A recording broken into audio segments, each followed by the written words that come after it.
Ang gipadayag kang Juan, pasiuna. Ang gipadayag kang Juan gisulat sa panahon nga ang mga Kristohanon gilutos tungod sa ilang pagtuo kang Hesukristo ingon nga Ginoo. Ang labing importanteng tuyo sa tagsulat mao ang paghatag o paglaom o pagdasig sa iyang mga magbabasa ug ang pag-awhag usab kanila sa pagpabilin nga matinud-anon sa ilang pagtuo sa panahon sa pag-antos o paglutos. Ang kinadak-ang bahin sa maong basahon naglakip sa daghan og nagsunod-sunod nga mga pagpadayag og mga panan-awon pinaagi sa mga simbolo. Nakasabot niini ang mga Kristohanon niadtong panahona apan nagpabiling misteryo sa uban. Sama sa tema sa usa ka musika. Ang tema sa maong basahon gibalik-balik sa makadaghan ug sa nagkalain-laing paagi pinaagi sa mga panan-awon. May nagkalain-laing panghuna-huna bahin sa paghatag o kahulugan sa gagmayng bahin sa maong basahon. Apan, tinaw kaayo ang kinatibuk ang tema niini. Pinaagi kang Kristo nga Ginoo sa katapusan, buntogon sa Dios sa hingpit gayod ang iyang mga kaaway, lakip si Satanas. Gantihan usab niya ang matinud-ano niyang katawhan sa mga panalangin nga mao ang bag-ong langit ug bag-ong yuta sa dihang mahingpit na ang maong pagdaog. Ang gipadayag, Kapitulo 1. Kining basahona nag-asoy sa mga butang nga gipadayag sa Dios kang Hesukristo aron iyang ipakita sa mga sulugoon sa Dios ang mahitabo sa dili madugay. O gipadayag kini ni Kristo pinaagi sa iyang anghel ngadto sa iyang sulugoon nga si Juan. Gisugilon ni Juan ang tanan nga iyang nakita og kini ang iyang asoy mahitungod sa mensahe sa Dios ug sa kamatuoran nga gipadayag ni Hesukristo. Bulahan ang mubasa ni ining basahon sa mga propesiya ug bulahan ang mamati ug magtuman sa nahisulat ni ini kay duol na ang panahon nga mahitabo kining tanan. Mga pangumusta ngadto sa 7 ka simbahan. Gikan ni Juan alang sa 7 ka simbahan sa lalawigan sa Asya. Mainyo ang grasya ug kalinaw gikan kaniya ang Dios karon kaniadto ug ang muanhi.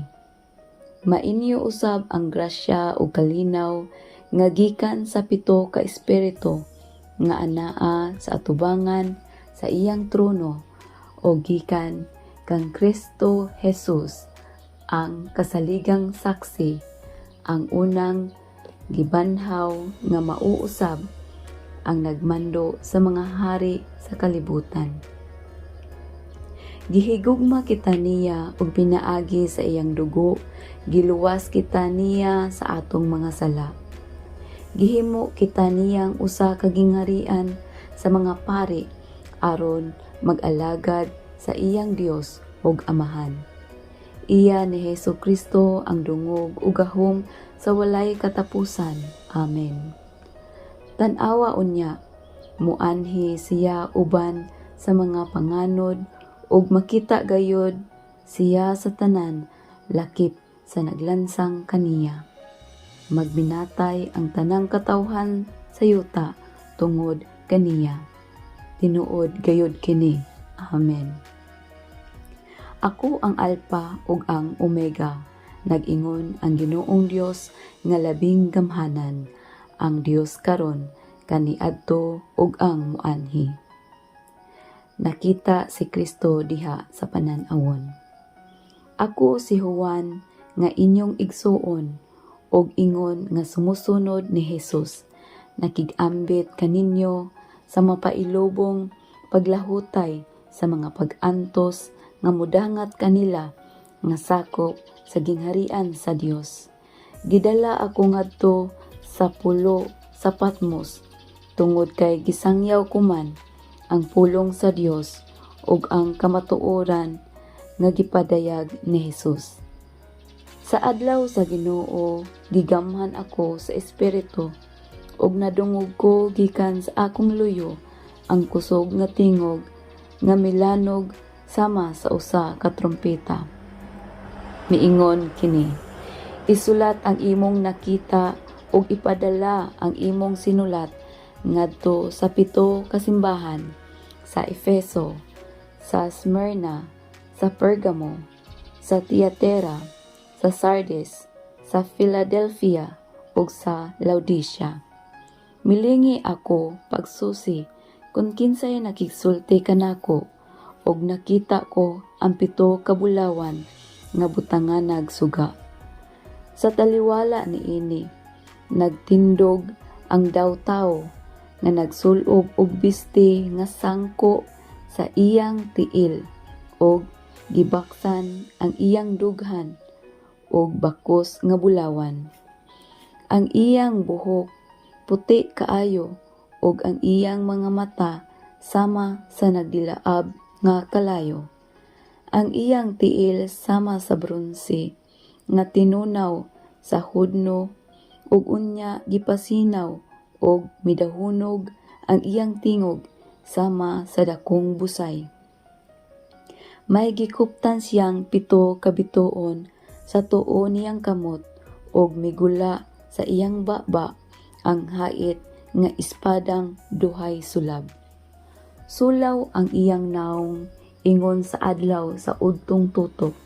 Sa pagkakita ko kaniya, natumba ako sa iyang tiilan, daw patay. Unya, gitapion niya kanako ang tuo niyang kamot ug miingon siya, ayaw kahadlok, ako ang sinugdan ug ang katapusan. Ako ang buhi, namatay ako apan tan-awa, buhi ako ug dili na gayud mamatay. Ilalom sa akong gahom ang kamatayon ug ang Hades. Isulat ang mga butang nga imong nakita, ang nahitabo karon ug ang mahitaboon niya. Ania ang tinagong kahulugan sa 7 ka bituon nga nakita mo sa akong tuong kamot ug sa 7 ka bulawan nga butanganag suga. Ang 7 ka bituon mao ang mga anghel sa 7 ka simbahan ug ang 7 ka butanganag suga mao ang 7 ka simbahan.